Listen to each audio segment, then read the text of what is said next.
That's a very ironic song. Good morning, y'all. Good morning. Good morning. Happy Tuesday.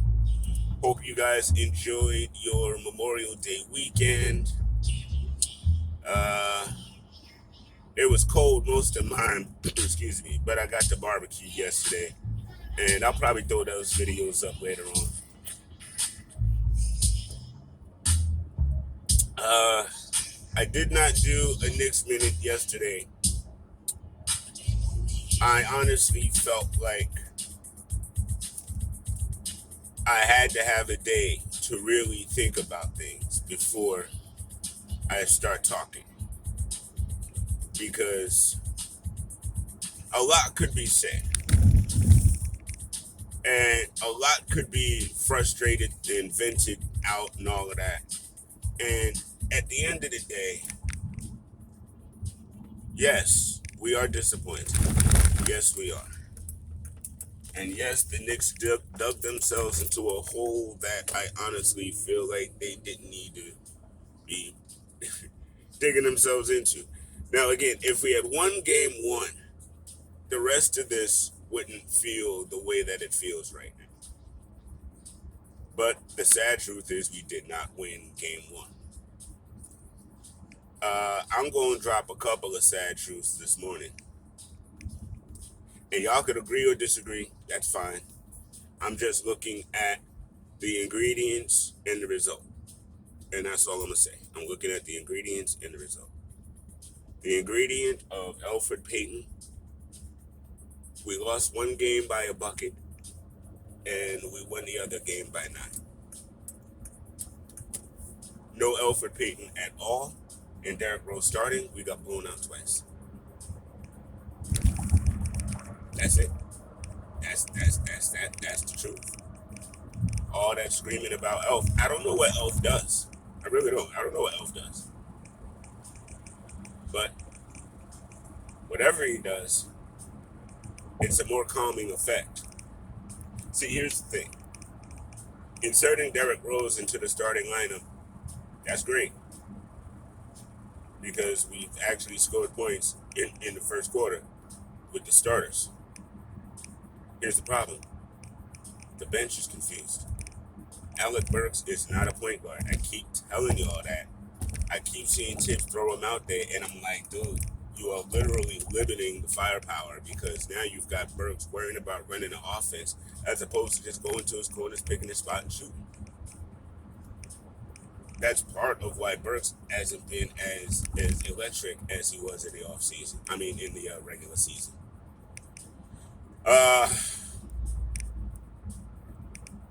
Randall, again, he scored 20 points, but it was the most laborious 20 points he's had all season. You know, and in the day, yes, he has to step up, this, that, and the third, but there's a problem with that. Everyone else around him has to step up as well.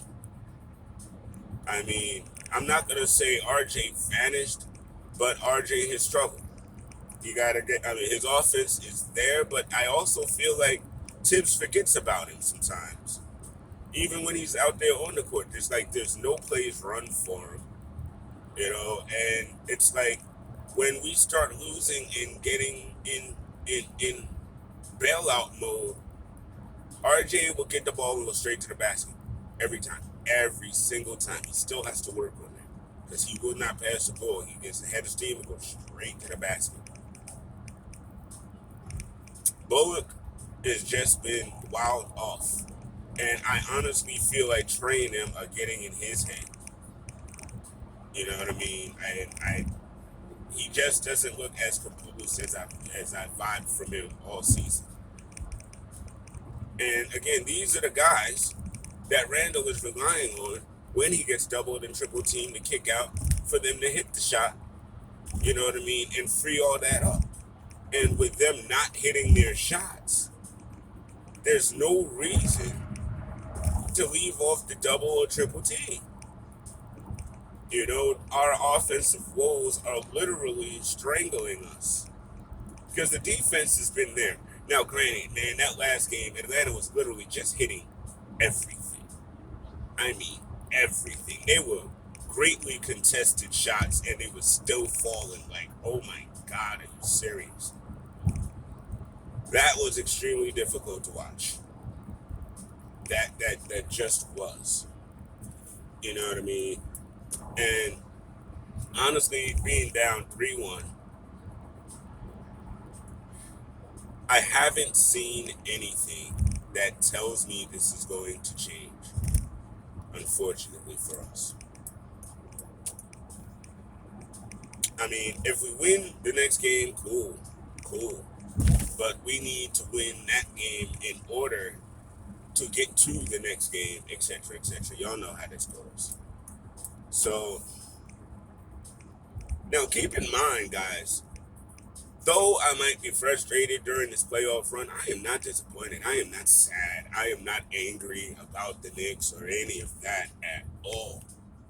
I mean, at the end of the day, the truth of the matter is they weren't supposed to be here this year at all anyway. They were supposed to be maybe fighting Philly, as the eighth seed or something like that. So I can't be upset. And and I've said the whole time that I wanted to see this team in the playoffs as constituted. To me, that was important because now we number one, we know what we need to coach up next year, where our focus needs to be, and that's on playoff performance. We need to work on this regular season to get to the playoffs, but then now we know what we got to do as a team to perform better in the playoffs. I mean, most of our team has never been. It's not an excuse, it's just a reality. And people can tell you all day long that you got to ramp it up and all that, but you don't necessarily know how or in what vein until you get there and see how it all has ramped up, and so I feel like they got smacked in the face. I hate to say it because Tibbs has been an extremely strong preparer all season, but I just don't think they were fully prepared for the flip of the switch, and it caught them off guard, and we haven't really been able to, you know, work around that as of yet, you know. But it all gives me hope as opposed to gives me upset, to be honest. Because now we know what to work on next year. We know we need a serious offensive threat, and that could come from small forward or point guard position. I still feel like I don't need a superstar point guard. I need a good point guard that knows how to get the guys to their spots and their shots. And somebody who has a little bit of veteranship to recognize when other teams' defenses are doing things and show and be able to get the guys out of those ruts. You know what I mean? And I love Derek, and I think Derek is doing a bang up job and he's a great backup point guard for us, a great leader. But when we start him, we take away our best organizational weapon off the bench. And it's weird to me that Tibbs is really, really, really like, I don't have any other point guards right now other than Derrick Rose or Elford, excuse me. And if Elford can't play, I don't have anybody else on that bench. I'm really getting tired of him not playing Frank. I really am, because I just feel like I said, Burks isn't a point guard, and having him control the ball and dominate the ball that way, it doesn't give him the best opportunity to get his game going for his shots.